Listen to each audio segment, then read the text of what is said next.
10 science का पहला practice paper 2020 में 80 अंक का प्रश्न पत्र किस तरीके से आएगा। तो पहला practice paper solved practice paper में आपको अवेलेबल करा रहा हूं, आदर्श उत्तरों सहित, मॉडल आंसर सहित बहुत सारे प्रश्नों की इसमें से आने की संभावना है। और मॉडल आंसर्स, पूरे अंक दिलाने वाले आंसर्स आपके इसमें रहेंगे। ऑब्जेक्टिव से स्टार्ट करते हैं। 8 सही विकल्प आएंगे। जल्दी से बताते चलिएगा। कोई विलियन लाल लिटमस को नीला कर देता है तो उसका पीएच कितना होगा? 7 से अधिक 10 होगा। मनुष्य में वृक्क एक तंत्र का भाग है, वो कौन सा तंत्र है? उत्सर्जन तंत्र। मानव नेत्र के किस भाग पर वस्तु का प्रतिबिंब बनता है? दृष्टिपटल या रेटिना पर। विद्युत धारा का मात्रक एम्पियर। और कौन आहार श्रृंखला का निर्माण करते हैं? तो घास, बकरी और मानव। तो इस तरीके से ये आपके 8 सही विकल्प, जिसको कहते हैं कि चुनने के लिए प्रश्न आएंगे।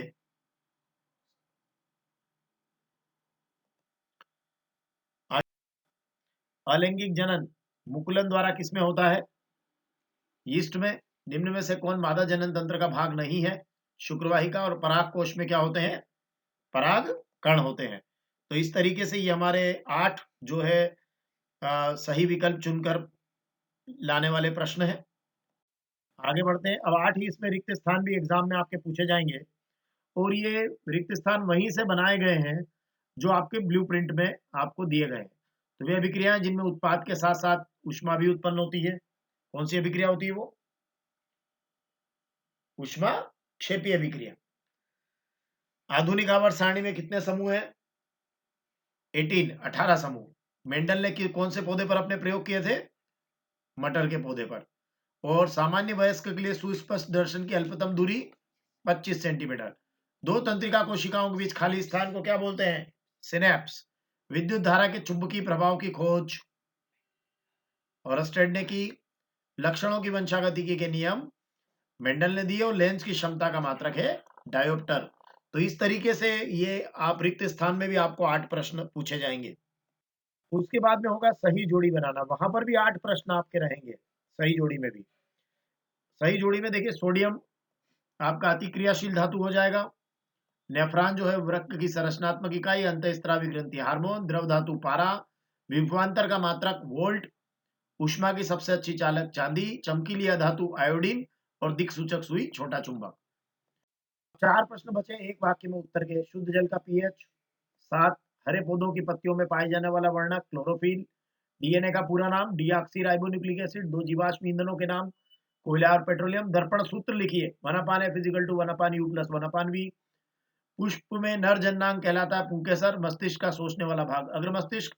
और किसी धातु के चालक में विद्युत धारा प्रवाहित करने पर उसके चारों ओर चुंबकीय क्षेत्र उत्पन्न हो जाता है, जो तार के किसी बिंदु को वो अपना सेंटर बनाता है।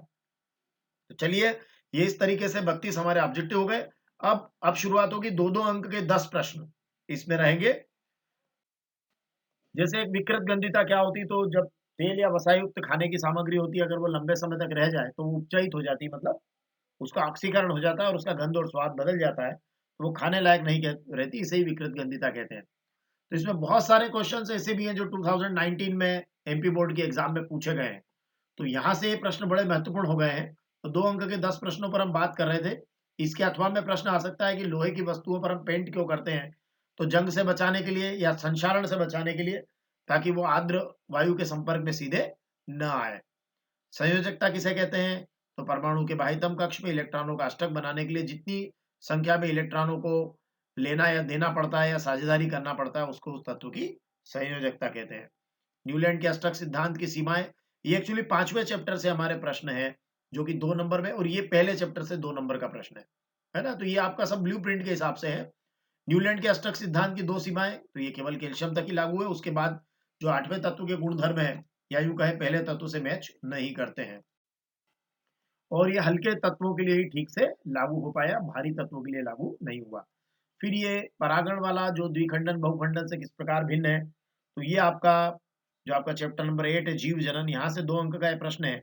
तो पुष्प में पराग कणों का पराग कोष से वर्तिकाग्र पर पहुंचना परागण कहलाता है। तो यहाँ परागण कहलाता है, आप आगे लिख लीजिएगा। तो बहुत शार्ट डेफिनेशन मैंने बनाई है। और द्विखंडन बहुखंडन से किस प्रकार भिन्न है, ये भी 2019 का प्रश्न है। द्विखंडन में क्या होता है? 2 खंड होते हैं। एक जीव 2 भागों में बढ़ता है जैसा अमीबा में, और बहुखंडन में जीव कई खंडों में विभाजित होता है। और हर एक खंड वृद्धि करके नया जीव बनाता है, तो मलेरिया, परजीवी, प्लाज्मोडियम आदि इसके उदाहरण है। आगे बढ़ते हैं। अब 8 ही इसमें रिक्त स्थान भी एग्जाम में आपके पूछे जाएंगे, और ये रिक्त स्थान वहीं से बनाए गए हैं जो आपके ब्लूप्रिंट में आपको दिए गए हैं। तो वे अभिक्रियाएं जिनमें उत्पाद के साथ साथ ऊष्मा भी उत्पन्न होती है। कौन सी अभिक्रिया होती है वो? ऊष्मा क्षेपीय अभिक्रिया। आधुनिक आवर्त सारणी में कितने समूह हैं? 18 समूह। मेंडल ने कौन से पौधे पर अपने प्रयोग किए थे? मटर के पौधे पर। और सामान्य वयस्क के लिए सुस्पष्ट दर्शन की अल्पतम दूरी 25 सेंटीमीटर। दो तंत्रिका कोशिकाओं के बीच खाली स्थान को क्या बोलते हैं? सिनेप्स। विद्युत धारा के चुंबकीय प्रभाव की खोज। ऑरस्टेड ने की। लक्षणों की वंशागतिकी के नियम मेंडल ने दिए, और लेंस की क्षमता का मात्रक है डायोप्टर। तो इस तरीके से ये आप रिक्त स्थान में भी आपको 8 प्रश्न पूछे जाएंगे।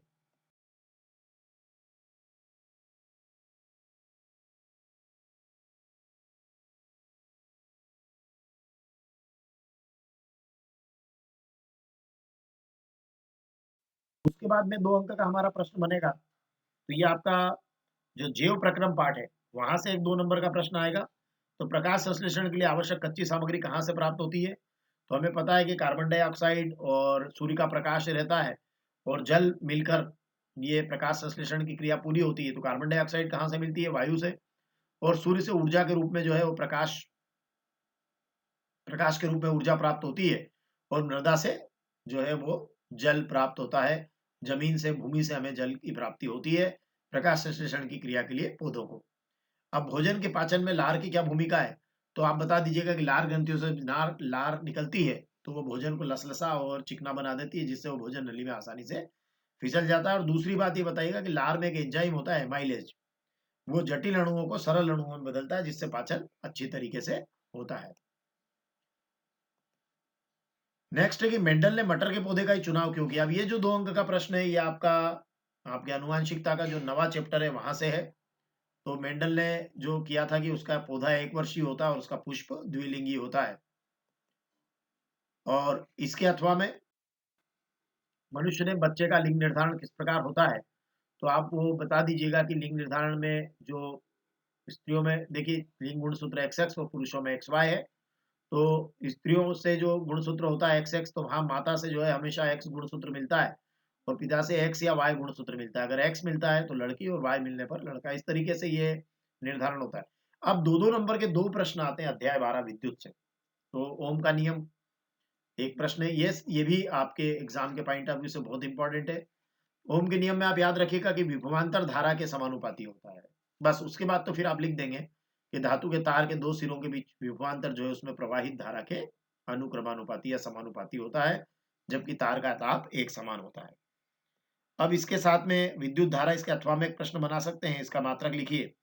तो किसी विद्युत परिपथ में आवेश प्रवाह की दर को, मतलब आवेश बटे समय, कहलाता है विद्युत धारा, और इसका मात्रक है एम्पियर। फिर इसी 12वें चैप्टर से चालक का प्रतिरोध किन किन बातों पर निर्भर करता है? तो चालक की लंबाई पर, अनुप्रस्थ काट के क्षेत्रफल पर मतलब मोटाई पर, पदार्थ की प्रकृति पर और ताप पर। लंबाई और ताप बढ़ने पर प्रतिरोध बढ़ता है, और अनुप्रस्थ काट का क्षेत्रफल अर्थात मोटाई बढ़ने पर प्रतिरोध घटता है। और पदार्थ की प्रकृति मतलब अलग अलग पदार्थ जो होते हैं, अलग अलग पदार्थ जैसे तांबे का अलग रहेगा, चांदी का अलग रहेगा, सबके प्रतिरोध अलग अलग होते हैं। इसके अथवा में ये प्रश्न पूछा जा सकता है कि विद्युत परिपथ में प्रयुक्त 2 अवयवों के प्रतीक। तो एक अमीटर हो गया, जैसे ए, ये देखिए प्लस और माइनस ऐसे लगा दीजिएगा, वोल्ट मीटर प्लस और माइनस ऐसा करके भी लिख दीजिएगा।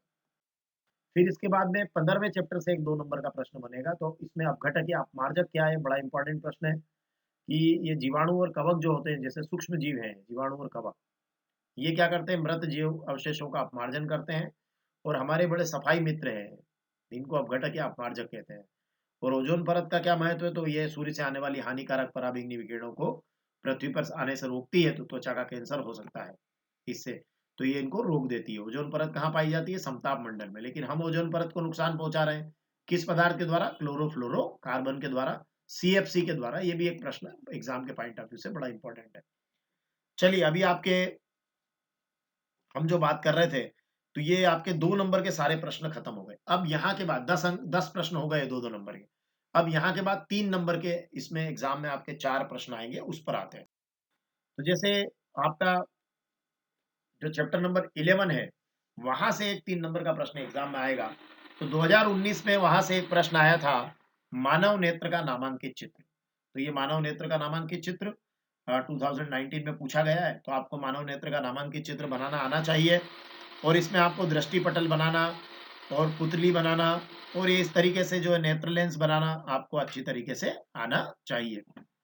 फिर इसके बाद में इसके अथवा में एक प्रश्न है कि कांच के प्रिज्म द्वारा श्वेत प्रकाश के वर्ण विक्षेपण का चित्र बनाइए। अब ये जो प्रश्न है ये भी आपका 2019 में आया है। तो यहां आप ध्यान दीजिएगा, तो कांच के प्रिज्म द्वारा श्वेत प्रकाश के वर्ण विक्षेपण का चित्र, इसमें आप ध्यान रखिएगा श्वेत प्रकाश को एक संकीर्ण झिर्री से लाइएगा और ये 1 के साथ बनाइएगा और इस तरीके से आप नीचे की तरफ यहाँ लाइएगा और ये बेजानिहा पीनाला नीचे से ऊपर की ओर लिखिएगा और यहाँ आप एक ही पॉइंट से सातों लाइन लेकर आना है स्केल के जरिए, और ये भी आपको स्केल से ही बनाना है। तो बहुत अच्छा, जब आप चित्र बनाएंगे तो 3-3 अंक के कितने प्रश्न आने वाले हैं आपके? 4 प्रश्न। ये आपका 15वां प्रश्न हुआ, एक हुआ है अभी। अब इसके बाद जो प्रश्न आने वाला है वो आपका चैप्टर नंबर 14 से आने वाला है। ऊष्मा आपका चैप्टर नंबर 14 जिसमें सौर ऊर्जा वगैरह है, ऊर्जा वहां से आने वाला है। तो ये भी 3 नंबर का एक प्रश्न होगा। तो सौर कुकर के उपयोग के लाभ लिखिए, ये 2019 में आया था। इससे प्रदूषण नहीं होता, भोज्य पदार्थों के जलने का खतरा नहीं होता, ईंधन की बचत होती है, आर्थिक लाभ भी होता है। इस तरीके के आप सौर कुकर के उपयोग के लाभ, एक ही समय में बहुत सारे खाद्य पदार्थ बना सकते हैं, इस तरह के लाभ आप इसमें लिख सकते हैं। फिर इसके अथवा में 2019 में पूछा गया था, वही मैंने यहाँ शामिल कर लिया कि ऊर्जा के आदर्श स्रोत में क्या गुण होते हैं। तो उसका प्रति एकांक आयतन या द्रव्यमान अधिक कार्य करता है, उसका भंडारण और परिवहन आसान होता है, मतलब उसको रखना और लाना ले जाना, और वो सस्ता भी होता है और सरलता से उपलब्ध भी हो जाता है। तो ये बहुत सरल है। ये अगर आप ये चैप्टर अगर आप ऊर्जा वाला अगर करते हैं तो यहाँ से आपके 2 प्रश्न बड़े इंपॉर्टेंट है, और हो सकता है सौर कुकर का नामांकित चित्र भी परीक्षा में पूछ लिया जाए। खैर, अभी तो आपको मैंने 2 जो मेरी तरफ से इंपॉर्टेंट थे उन प्रश्नों को मैं सेकंड सेट में शामिल कर लूंगा। चलिए आगे बढ़ते हैं। फिर एक 3 नंबर का जो प्रश्न आएगा वो आएगा आपका विद्युत धारा का जो चुंबकीय प्रभाव चैप्टर है, चैप्टर नंबर 13 वहां से, और उसमें ये दोनों प्रश्न बहुत इंपॉर्टेंट है। चुंबकीय क्षेत्र रेखाओं के 3 गुण, तो ये सतत बंद वक्र होती है, एक दूसरे को कभी नहीं काटती है, और इसके किसी बिंदु पर खींची गई स्पर्श रेखा उस बिंदु पर परिणामी चुंबकीय क्षेत्र को बताती है। ये लाइन जो तीसरा पॉइंट है, ये चुंबकीय क्षेत्र रेखाओं की परिभाषा भी है। अगर आपसे कभी परिभाषा पूछ ले तो ये तीसरा बिंदु आप लिख सकते हैं, इसलिए तीसरे बिंदु का आप अवश्य याद कीजिएगा। अब 2 चुंबकीय क्षेत्र रेखाएं एक दूसरे को क्यों नहीं काटती है, तो ये भी 3 नंबर में पूछा जा सकता है। तो आप ऐसा करिएगा कि माना वो काटती है, प्रतिच्छेद करती है, तो कटान बिंदु पर 2 स्पर्श रेखाएं होंगी, मतलब परिणामी चुंबकीय क्षेत्र की 2 दिशाएं हो जाएगी, जो कि संभव नहीं है। इसलिए चुंबकीय क्षेत्र रेखाएं एक दूसरे को कभी भी नहीं काटती है। तो ये एक आपका अथवा में इस तरीके से प्रश्न आ सकता है 13वें चैप्टर से। तो आगे बढ़ते हैं। एक और 3 नंबर में मैंने प्रश्नों को समेटा है, ये आपका 18वां प्रश्न मैंने बनाया है। तो ये है ऊष्माक्षेपी और शोषी अभिक्रिया।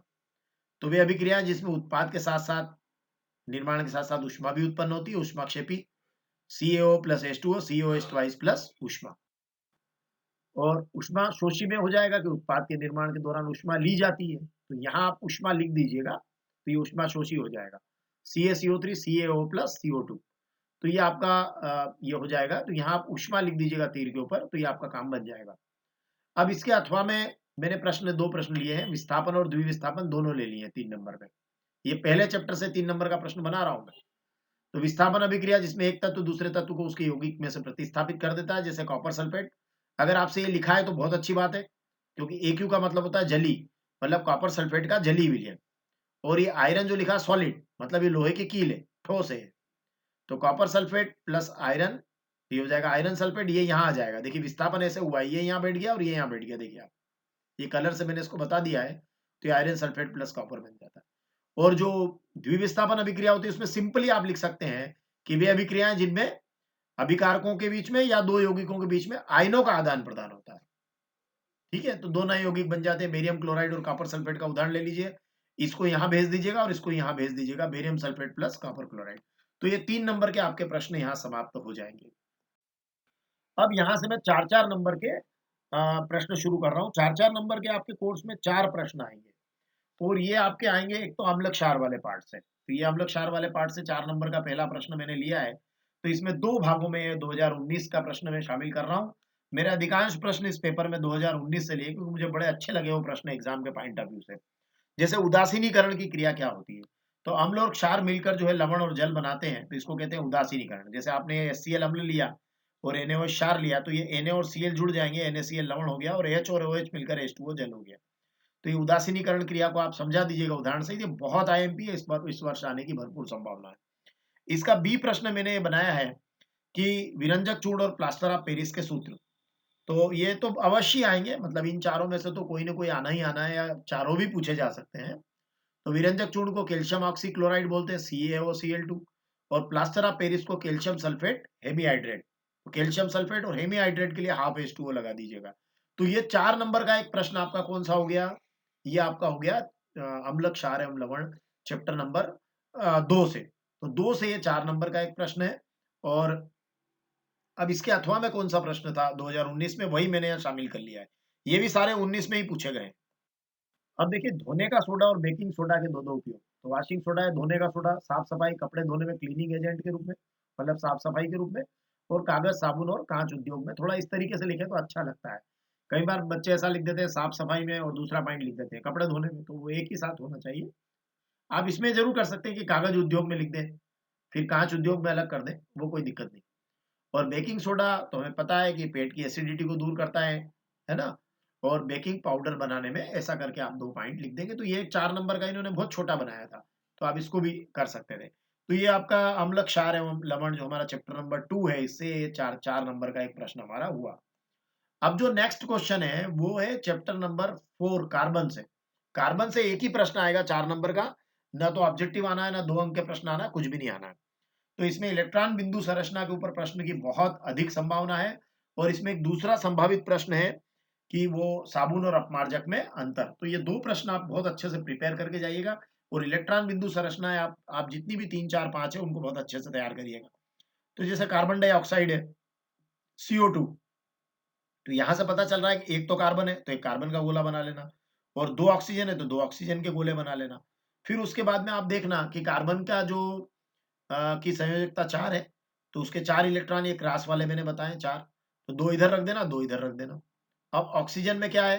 तो ऑक्सीजन में आपके बाह्यतम कोश के इलेक्ट्रॉन पकड़ के चलिए 6 होते हैं, है ना। 2 और 6 तो 6 बाहर है। तो ये आपके 6 बाहर यहाँ से कर लीजिए, 6 यहाँ से कर लीजिएगा। तो ये 2 यहाँ आ जाएंगे और ये 2 यहाँ आ जाएंगे। अब इस प्रकार से देखो, अगर यहाँ से देखें तो कार्बन के अंदर भी 8 हो गए और हर एक ऑक्सीजन के अंदर भी 8 पूरे हो जाएंगे। इस तरीके से आपको स्ट्रक्चर बनाना है। पहले आप गोले बना लीजिएगा, उससे आपको समझ बनेगी। जैसे मीथेन की बनाना है तो पहले कार्बन बना लीजिए, है ना। एक गोला, हाइड्रोजन के 4 गोले उसमें ऐसे बना दीजिए। अब आप दीजिए कि अब कार्बन के साथ में 4 हाइड्रोजन है, तो 4 कार्बन एक एक जगह एक एक इलेक्ट्रॉन लगा दीजिए। अब हाइड्रोजन के भी एक एक लगा दीजिएगा, है ना। हाइड्रोजन के पास तो एक ही है तो वो एक एक लगा दीजिएगा, ये मीथेन की बन जाएगी। अब इसके साथ में एक और उन्होंने दे दिया था बी, बड़ा टफ था थोड़ा 2019 में। ये था एथेनॉइक अम्ल, CH3COOH, है ना। तो यहां से आप देखिएगा कि ये CH3, तो ये कार्बन और ये 3 हाइड्रोजन, तो एक कार्बन के साथ 3 हाइड्रोजन लगाना और फिर कार्बन से कार्बन कनेक्ट करना और फिर 2 ऑक्सीजन और 1 हाइड्रोजन लगाना। पहले हमेशा ध्यान रखिए, पहले गोले पूरे कर लेना। एक बार अगर आपने गोले पूरे कर लिए तो आपको इनको बनाने में बहुत मजा आ जाने वाला है। और ये ध्यान रखना कि ऑक्सीजन में हमको 6 इलेक्ट्रॉन रख के चलना है और हाइड्रोजन में हमको 1 इलेक्ट्रॉन रख के चलना है। अपने आप ये चित्र बनकर आ जाएगा, आप कोशिश कीजिएगा इसको बनाने की। फिर उसके बाद में ब्रोमोपेंटेन। तो ब्रोमोपेंटेन में आप सिंपल, बहुत सिंपल है ये। ब्रोमोपेंटेन आप बना दीजिएगा। तो ये आपका ब्रोमोपेंटेन की स्ट्रक्चर जो है C1 2 3 4 5 हो जाएगा, और H 3 और 2 5 2 7 2 9 और 2 11 हो जाएगा, और ये Br हो जाएगा। तो ये आप इस तरीके से इसको, आप तो ये 5 कार्बन के साथ सीधे ये लेके चलिएगा 5 कार्बन, बस। उसके बाद इनके आगे हाइड्रोजन लगा दीजिएगा और लास्ट में आप Br कर दीजिएगा, ठीक है ना। ये थोड़े से तीर आप यहाँ लगाइएगा, ये हल्के से यहाँ खिसका दीजिएगा, ये आगे बढ़ गए। चलिए आगे बढ़ते हैं। अब इसके अथवा में जो प्रश्न आएगा वो बहुत इंपॉर्टेंट रहेगा, और ये भी आपका 2019 में पूछा था, पर उस समय ये सिर्फ 2 अंक में ही पूछा गया था। पर मेरी निगाह में ये प्रश्न इस साल 4 अंक में आएगा। तो इसकी ट्रिक मैं बता देता हूँ। कठोर जल में सफाई निशा, झाग नहीं कमजोर। मतलब कठोर जल में सफाई, और नी से निम्नीकरण और सा से सामग्री। तो कठोर जल में साबुन झाग नहीं देते हैं, है ना। सफाई क्रिया अपेक्षाकृत कमजोर है साबुन की। निम्नीकरणी में लिख देना ये जैव निम्नीकरणी है, और सामग्री में लिख देना प्राकृतिक सामग्री से बनाए जाते हैं। इसका उल्टा यहाँ लिख दीजिएगा, जैसे झाग नहीं देते तो लिख दीजिएगा देते हैं। अब झाग देते हैं इसीलिए सफाई धुलाई के लिए उपयुक्त है, ये झाग नहीं देते हैं तो धुलाई के लिए उपयुक्त नहीं है। इनकी सफाई क्रिया कमजोर है, इनकी अपेक्षाकृत बेहतर है। अपेक्षाकृत शब्द लगाया ना, इसकी तुलना में ये जैव निम्नीकरणी है, जैव निम्नीकरणी है। ये प्राकृतिक सामग्री से बनते हैं, कृत्रिम सामग्री से बनते हैं। तो इस तरीके से आप ये वाले पॉइंट्स को यहाँ से ऐसे याद कर लीजिएगा तो आपका काम हो जाएगा, और ये प्रश्न इस साल के लिए बड़ा इंपॉर्टेंट रहेगा एग्जाम के पॉइंट ऑफ व्यू से। चलिए नेक्स्ट क्वेश्चन लेते हैं। अब जो प्रश्न आने वाला है वो आपका 10वें चैप्टर से आपका प्रश्न बनेगा 4 अंक का। तो 10वें चैप्टर में मेरे हिसाब से परावर्तन का चित्र और परावर्तन क्या है, परावर्तन के नियम लिखिए प्रश्न आता है। लेकिन 2019 में 2 टुकड़े इस तरीके से किए थे 4 अंक। तो आप थोड़ा सा देख लीजिएगा कि परावर्तन के नियम पूछ लिए और एक सवाल पूछ लिया था, क्योंकि पेपर में एक आध सवाल तो पूछना ही है। तो परावर्तन के नियम, आपतन कोण सदैव परावर्तन कोण के बराबर होता है, और आपतित किरण, परावर्तित किरण और आपतन बिंदु पर अभिलंब एक ही तल में होते हैं। सवाल बहुत सरल पूछा कि उस लेंस की फोकस दूरी ज्ञात करो जिसकी क्षमता -2.0 डायोप्टर है। तो और ये किस प्रकार का लेंस है, तो ये ऋण का चिन्ह जब पता, यहाँ ऋण जैसे ही लगे आप समझ जाना ये अवतल लेंस। तो 1 नंबर तो आपको यहीं से मिल जाए किस प्रकार का लेंस है, अवतल लेंस, ये ऋण के कारण। अब सूत्र मेरे पास एक ही है, P बराबर 1/f, है ना। अब ये देखिए क्षमता -2 दी, -2 बराबर 1/f, f को इधर ले लो, -2 को इधर ले लो, तो ये -0.5 हो जाएगी। तो फोकस दूरी भी ऋण, क्षमता भी ऋण, और कौन सा लेंस हो गया, अवतल लेंस। और इसके अथवा में 2 प्रश्न और बनेंगे ए और बी करके, वो भी आपके 2019 में थे कि अवतल दर्पण के 3 उपयोग। तो शेविंग मिरर या दाढ़ी बनाने में, सौर भट्टियों में, और मरीजों के दांतों का बड़ा प्रतिबिंब देखने में डेंटिस्ट इसका उपयोग करते हैं।